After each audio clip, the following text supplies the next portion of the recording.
اس لیے اور پھر یہ ہے کب، یہ کب آئی، کون سی رات ہے؟ اللہ تعالیٰ نے اس رات کو پردہ اخفا میں رکھا، ظاہر نہیں کیا۔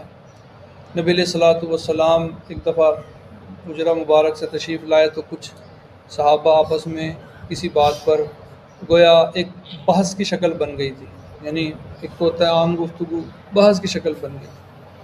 آقا علیہ الصلوۃ والسلام نے ان کی اس بحث کی شکل کو دیکھ کے فرمایا کہ مجھے شب قدر کی خبر دی گئی تھی اور میں تمہیں بتانے کے لیے آ رہا تھا، تمہاری اس بحث کی وجہ سے اللہ تعالیٰ نے مجھ سے اس کو ذبول فرما دیا۔ گویا صحابہ رضوان اللہ علیہم اجمعین کا یہ عمل ہمیں یوں سمجھے دو طرف اشارہ کر رہا ہے کہ جو باہمی اختلافات ہیں ان سے بچنا چاہیے، اس کی نحوست ہے۔ دوسرا، اگر اس رات کو ظاہر کر دیا